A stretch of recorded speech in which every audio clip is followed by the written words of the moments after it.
Hi everybody, welcome back to my YouTube channel, One Book or Novel at a Time. Thank you for tuning in. And this is the new book that I have for you today. Bullies Create Bullies by an amazing local RGV author, Nati Carrillo. Thank you, Ms. Nati Carrillo, for allowing me to read your book for my followers. So I really do appreciate that. Again, Bullies Create Bullies by Ms. Nati Carrillo. That's the front cover right there. I don't know if you can see it that well because with the glare, it's got a plastic cover to take care of the book right there. And this is the back of the book.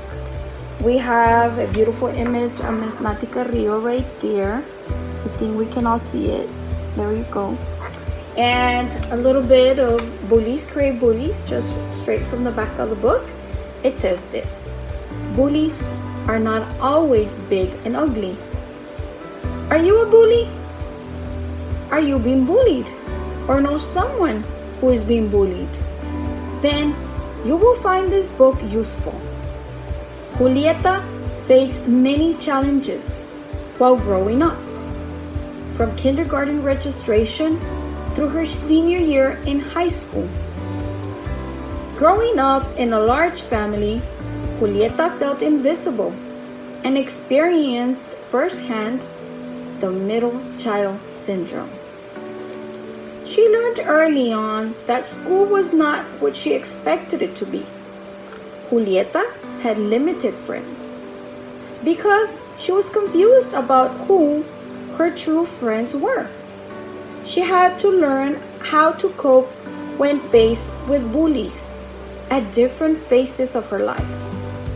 For a while, she, too, was a bully, but quickly realized that making others feel miserable made her feel miserable.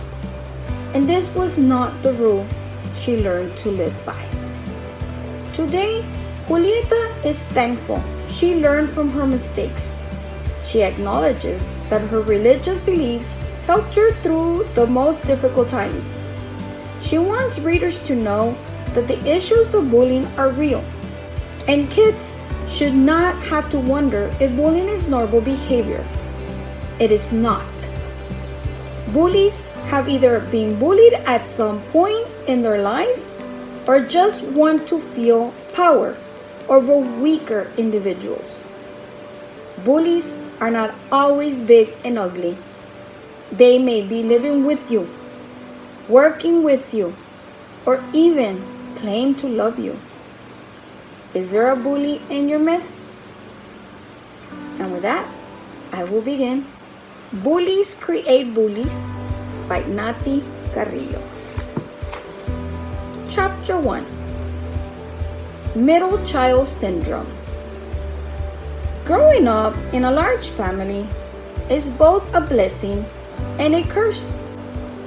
I grew up in a very large family of 16, 8 brothers and 8 sisters. My father, Hugo, and my mother, Daniela, were amazing role models. My father spent most of his life without a mom. He was only 7 or 8 years old when she died, so he grew up with his father and his only brother. My mother had both parents. They were traditional or old-fashioned, Catholic and very strict. My brothers from oldest to youngest were Guadalupe, Tobias, Simón, Ernesto, Santiago, Chago, Benjamin, Juan, and Valentin. My sisters from oldest to youngest were Josefina, Malena, Laura, Emma, Alma, Camila, and Magdalena. I, Julieta, was the youngest from the girls. For the most part, it was cool. However, as does happen in large families, not everyone feels like they belong, and you become overlooked often in the most critical times. I do not regret growing up in a household full of challenging matters because it shaped me into a better, braver, and stronger individual. There were many days I felt right at home. But there also were those days I wish I had been the only child. Highly unlikely because at this point in time, Hispanic families had large families. I felt invisible because I could disappear for hours and no one would look for me or even know I was gone. I felt non-existent. I was number 11 of the living children. I had 5 younger brothers, and that is why I found it was easier to speak with guys. Guys were less critical and had less drama going on in their lives. So I did boy things while growing up. I talked about and played with cars, played with marbles, and watched football games with my younger brothers. To me, that was normal because my older sisters were into boys, and at that point, we had nothing in common. The feeling of inattention or neglect is known as the middle child syndrome. It does exist, folks. This is a syndrome where middle children feel excluded because the first child may receive more privileges and/or responsibilities, and the younger child is more likely to get pampered. Wikipedia 2017. Middle children often are ignored, or at least we feel that way. It was quite difficult to get noticed among 15 other siblings.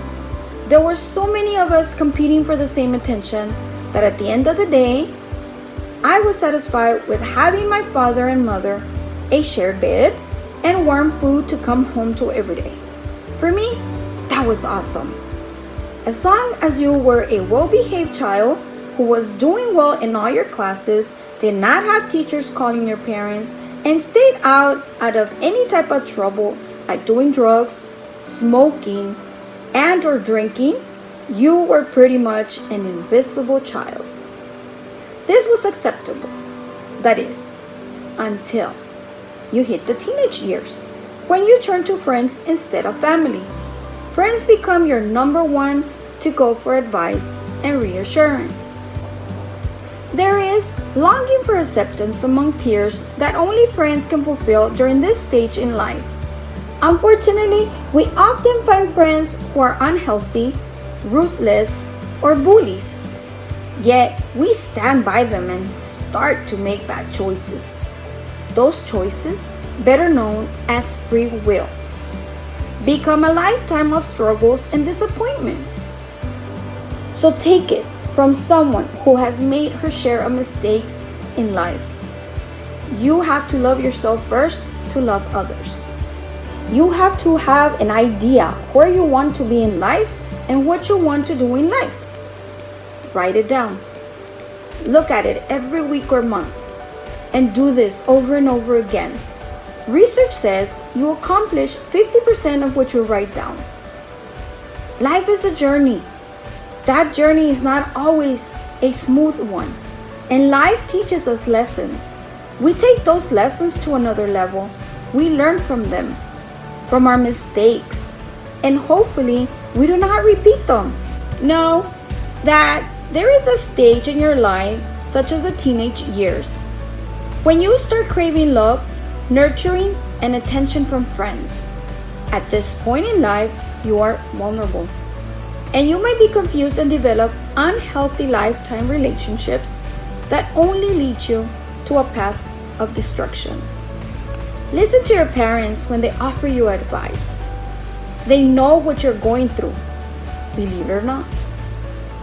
They have lived and learned from their lives and made similar choices or similar mistakes, so they are able to tell you what works and what does not. When your parents repeatedly tell you that a person is not good for you, he or she is probably someone you should stay away from. You, as the obedient child, however, believe your parents just want you to be miserable and miss out on life. So you choose the contrary. You do your own thing. And yes, that decision will either ruin you or make you a better person. What choices are you likely to make? What and who is going to define you? And that is the end of chapter 1. I hope you enjoyed chapter 1. Stay tuned for chapter 2, chapter 3, chapter 4, and so on. Thank you so much for tuning in today. Thank you for listening. Don't forget, if you haven't subscribed, this is the time for you to subscribe to my YouTube channel, One Book or Novel at a Time. Thank you for listening once again. Have an awesome day.